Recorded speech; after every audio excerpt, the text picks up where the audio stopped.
Selamat datang kembali lagi bersama saya Arya Wijaya Putra.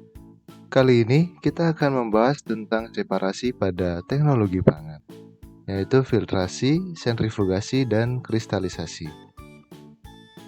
Separasi adalah pemisahan komponen-komponen dari suatu campuran sehingga menjadi fraksi-fraksi individual. Fraksi-fraksi itu mungkin berbeda satu sama lain dalam ukuran partikel, fase, atau komponen kimianya. Prinsip pada proses separasi ini adalah berdasarkan perbedaan densitas ataupun adanya gaya gravitasi. Tujuan dilakukan separasi yaitu untuk memisahkan campuran sehingga memperoleh bahan atau senyawa yang kita kehendaki. Jenis-jenis separasi ada 3. Yang pertama, memisahkan zat padat dari suspensi, yaitu bisa dengan cara filtrasi dan sentrifugasi. Kemudian memisahkan zat padat dari larutan, bisa dengan cara kristalisasi. Kemudian yang terakhir, memisahkan campuran zat cair, bisa dengan cara destilasi. Filtrasi. Filtrasi atau penyaringan adalah pemisahan endapan dari larutan induknya. Sasarannya adalah agar endapan dan medium penyaring secara kuantitatif bebas dari larutan. Prinsip dasar filtrasi ini sangat sederhana, yakni menyaring molekul-molekul padatan yang tercampur pada larutan. Ini adalah ilustrasi dari filtrasi. Ini biasanya dilakukan pada laboratorium. Untuk menyaring digunakan kertas saring. Di sini ada campuran, yaitu cairan yang berisi padatan yang warna coklat ini. Hasil dari filtrasinya, cairan akan jatuh ke bawah dan zat-zat padat akan mengendap pada kertas saring. Zat-zat padat tersebut disebut dengan residu, sedangkan cairannya disebut dengan filtrat. Faktor-faktor yang mempengaruhi proses filtrasi. Yang pertama adalah debit filtrasi. Debit filtrasi ini mengakibatkan tidak berfungsinya filter dengan efisien. Kemudian ada konsentrasi kekeruhan. Kekeruhan ini dapat menyebabkan sumbatan pada lubang pori-pori dari media penyaring. Berikutnya ada temperatur.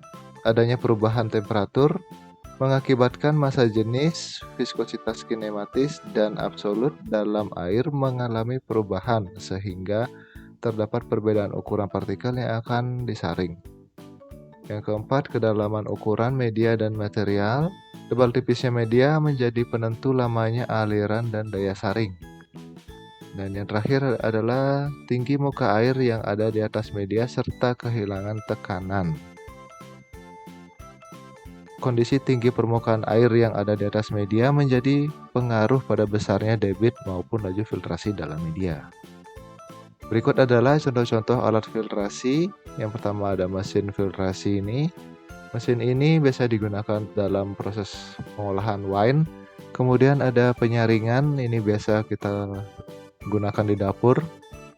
Berikutnya penyaringan kopi. Ini salah satu bentuk alat untuk mengolah kopi. Kemudian ada kertas saring. Kertas saring ini biasa digunakan di laboratorium ya. Selanjutnya sentrifugasi. Sentrifugasi ialah proses pemisahan partikel berdasarkan berat partikel terhadap densitas layangnya. Komponen campuran yang lebih rapat akan bergerak menjauh dari sumbu sentrifugal dan membentuk endapan atau pelet, menyisakan cairan supernatan. Ini adalah alat sentrifugasi yang disebut dengan centrifuge. Fungsi sentrifugasi. Yang pertama adalah pemisahan. Sentrifugasi digunakan untuk pemisahan padat dan cair, menyediakan padatan berat dari cairan. Yang kedua, klasifikasi urutan berdasarkan ukuran dan densitas. Di sini sentrifugasi digunakan untuk mengklasifikasikan padatan dengan ukuran yang berbeda. Yang ketiga, menghapus konsentrasi cair. Di sini sentrifugasi sering digunakan untuk berkonsentrasi ke fase padat saja dengan menghilangkan fase cairannya.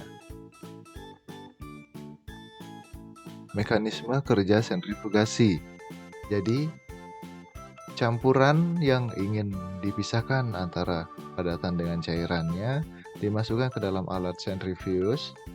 Kemudian alat itu akan berotasi dengan kecepatan yang sangat tinggi. Setelah itu akan terpisah antara padatan dengan cairannya. Dapat dilihat di gambar yang sebelah kanan ini, yang mana yang ada di bawah sini adalah padatan, sedangkan yang di atasnya ini adalah cairannya.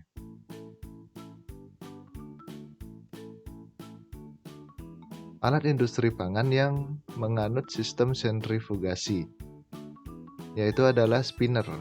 Ini adalah alat dari peniris minyak yang biasa digunakan pada pengolahan abon, pengolahan kerupuk, yang gunanya untuk menghilangkan minyak yang ada pada bahan tersebut setelah bahan tersebut digoreng.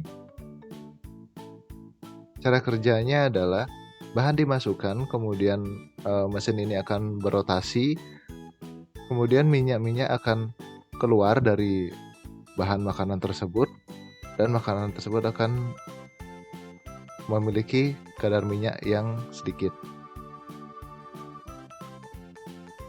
Selanjutnya, kristalisasi.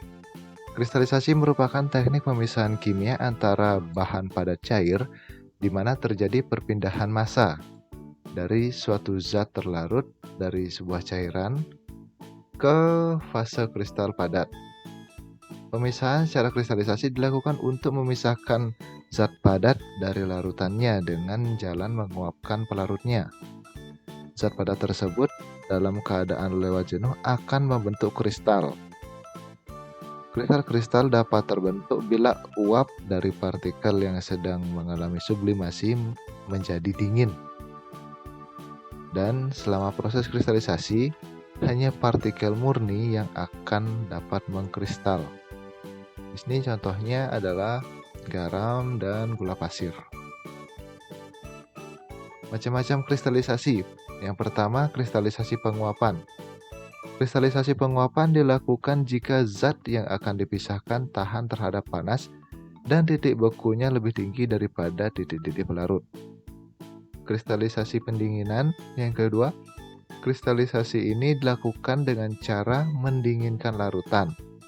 Pada saat suhu larutan turun, komponen zat yang memiliki titik beku lebih tinggi akan membeku terlebih dahulu, sementara zat lain masih larut sehingga keduanya dapat dipisahkan dengan cara penyaringan. Zat lain akan turun bersama pelarut sebagai filtrat, sedangkan zat padat tetap tinggal di atas saringan sebagai residu. Berikutnya adalah kristalisasi pemanasan dan pendinginan. Larutan panas yang jenuh dialirkan ke dalam sebuah ruangan yang divakumkan. Sebagian pelarut menguap, panas penguapan diambil dari larutan itu sendiri, sehingga larutan menjadi dingin dan lewat jenuh. Metode ini disebut juga dengan kristalisasi vakum. Yang terakhir, kristalisasi dengan penambahan zat. Untuk pemisahan bahan organik dari larutan, seringkali ditambahkan suatu garam. Garam ini larut lebih baik daripada bahan padat yang diinginkan, sehingga terjadi desakan dan akan membuat bahan padat menjadi terkristalisasi. Syarat-syarat kristalisasi. Yang pertama, larutan harus jenuh. Kedua, larutan harus homogen. Yang ketiga, adanya perubahan suhu. Penurunan dan kenaikan suhu secara drastis tergantung dari bentuk kristal yang kita inginkan, ya. Berikut adalah alat-alat kristalisasi. Yang ini adalah alat untuk pembuatan gula semut. Nah, untuk yang ini adalah alat untuk pembuatan garam. Ya, sampai sini dulu materi kita tentang kristalisasi, filtrasi, dan sentrifugasi. Terima kasih.